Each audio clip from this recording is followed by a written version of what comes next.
Hey guys, coldbrew here. Welcome back to another raid video. I've got some news for you, which might actually not be news. I think this was leaked already. It's gonna be the next fusion champion that will be coming in soon. If you guys know it already, well, I guess you can skip today's video, but if not, then this video will be for you. We'll cover on the information provided about this brand new champion that will be starting in very soon on Monday, September 30th. Whether it's a good one or not, I have no idea. I did not check the other guys' videos. I was away for a couple of days and was not, didn't have much access to YouTube. Didn't spend much time over there.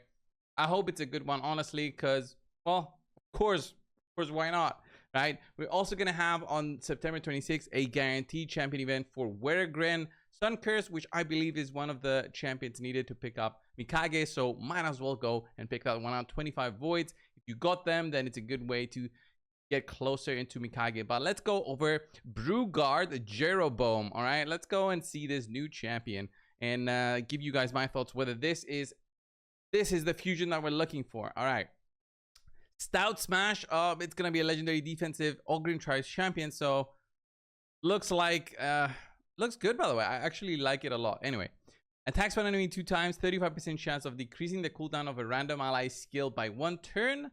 If an ally had their cooldown decreased, also fills that ally's turn meter by 10%.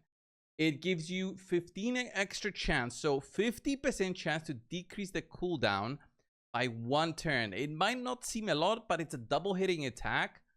So best case scenario, you reduce a skill by 2 turns, right? Random of skill by 2 turns. If this guy goes right after one of your champions goes, it's basically gives you a very high chance to reduce that specific champion's skills.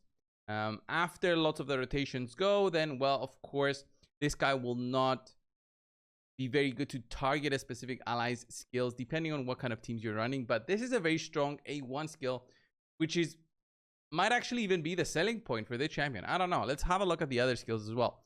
A2 removes all debuffs, all right? A big cleanse with a 3-turn cooldown when you book it. Heals 15%, right? Also heals each ally by an extra 2% for each debuff removed. So this could be nice for the Hydra. I mean, already looks like a Hydra champion to me. Places a shield buff on all allies equal to 15% of this champion's max HP. Pretty cool. So, big cleanse. You want that in the Hydra. Could be very nice. Big heal. Very nice also. Big shield. This is honestly a very nice skill set to have as a support. Let's go and have a look. 75% chance of increasing the duration of all enemy debuffs by 1 turn. Also has a 75% chance of increasing the duration of all buffs for your allies by 1 turn. Fills the turn meter by 20%. So, unfortunately, this guy does not provide any buffs. So, you'll have to run other support buff champions together with this guy. So, you'll have the opportunity of using a champion which can reduce debuffs. All right. Can increase the duration of debuffs, but also increase the duration of ally buffs by 1 turn. Looks like a very solid A3. Also, 4-turn cooldown for this one. Also fills turn meter. Pretty cool. And then let's have a look at the passive, which is going to be the next thing. Turn meter reduction effects used against this champion are decreased by 50%. This could be nice if you use him as a target for the Head of Mischief in the Hydra, because that also reduces your turn meter if it manages to go through. But honestly, if you run high resist, that does not happen if I recall correctly. So also fills the champion's turn meter by 20% whenever a stun, freeze, sleep, provoke, fear, true fear, petrification, or sleep debuff is placed on an ally. There are multiple champions with this skill, will only activate once. So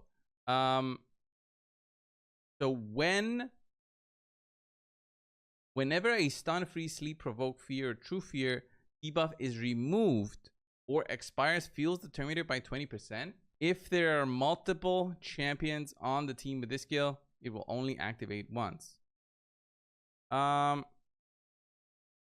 I think this is just a double line here, but how I see this skill with a 2-turn cooldown, right, when fully booked, is that it's gonna have an additional use to whether you're using Shamal together with this guy. I'm not sure if it counts as the same skill. I don't think so, because Shamal does not have a cooldown. This guy has a cooldown of 2 turns. I don't think it's considered like a same skill. I think it's the same champion if you go multiple Brew Guards. So I could see this as a way to help you out with the fears or true fears. Provokes happen on the Hydra, so that can help out with the turn meter boost. It does have a cooldown. It's not a very long cooldown. It's a 2-turn cooldown. It's not a very long cooldown, so it is doable with like a relentless set. So I can see that happening. Increase ally accuracy in all battles by 60. That is also very nice to boost up your accuracy. I don't see why not. And that's it basically. Brew got Jeroboam. I think this guy is cool in terms of how good is this gonna be for the majority of players out there. He's not gonna make or break your Hydra team. He's not gonna be the one that gives you that extra damage that you're looking for. He might be the support that helps your already base of champions. You know, if you got your good decreased attack champions, you got some HP burns going, a block buff champion.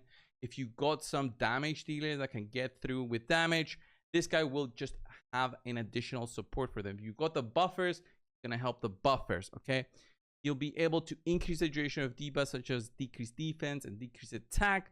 But again, if you don't have something like an AoE HP burn, the increase of duration of enemy debuffs isn't that much of an issue. Most of the time it helps, but with the long cooldown of 4 turns, I can see that being as a problem. But we're running 4 books here, another 4 books there, that's 8, and then another 5 books, that's 13 books on a strictly support champion that only will excel if you've got other good champions together in your team. He's not gonna be a one champion that fits multiple different teams, okay, because of his kit. His kit is just very much so dependent on what you already have in your collection of champions. That A1 basically is the selling point, as I said at the start. The other skills he has, they are very similar to other champions, except for the turn meter feel. Like Ugo has a cleanse, okay, but also has a decreased defense and block buff, so it's already much better to use Ugo like as a cleanser. Small cleanse, by the way, not a huge cleanse, but a small cleanse. You also get the heal from Ugo. You don't have the shield from Ugo, but I'm just comparing an epic on how much easier it is to book an epic and get it empowered as well. Empowered and awakened even. So have that in mind. Increase ally accuracy in all battles by 60. This can be used in the Hydra. So already a cool champion for the Hydra. I think it's going to be very difficult for me to try and go for it. If I had like a mid account currently in raid, I would say you can actually skip this and maybe wait for a Halloween type champion coming through on next month after October. But overall, I think he's okay. I think he gets like a 6 out of 10. I don't see his kit being insanely good to warrant like a higher rating out of that. As I said, big support, pretty cool overall. Don't see why not going for it if you've got an excess of resources. But again, right after this, we're gonna have like an event for his awakening, so you're gonna be tempted to go for that to get him awakened. And honestly, he'll have some good use out of an awakening for you know, just getting extra resistance. Maybe you want to try and build him like that. In terms of him being able to reduce the duration of increase the duration of ally buffs, that is also useful, but you have to have other champions together with that. It just gets confusing, honestly, when you get so many of these champions being added into the game and just very similar kits between them. I think it just oversaturates an already oversaturated pool of champions. We need more unique stuff being added to increase their, you know, as I said, the selling point of the champion. This A1 is cool, but maybe if you run it in an ally attack sort of team, maybe together with Padraig, they'll be great together. But honestly, if you go Padraig, he's already a huge cleanser. He's already a huge assistant in you know, ally attacks, and also the fact that he also decreases cooldowns. Like if I compare these two, it's just so Padraig is just so much better than this guy. This guy will be a fusion, but again, I mean, I don't know. I'm personally thinking it's really hard to get this guy Brewguard. Only the A1 is all right, but for my account, no use at all. No use at all. Nothing unique at all to make me think twice of skipping this fusion. This was the video, guys. Thank you all for watching. Subscribe if you have not already. I will see you in the next one. See ya.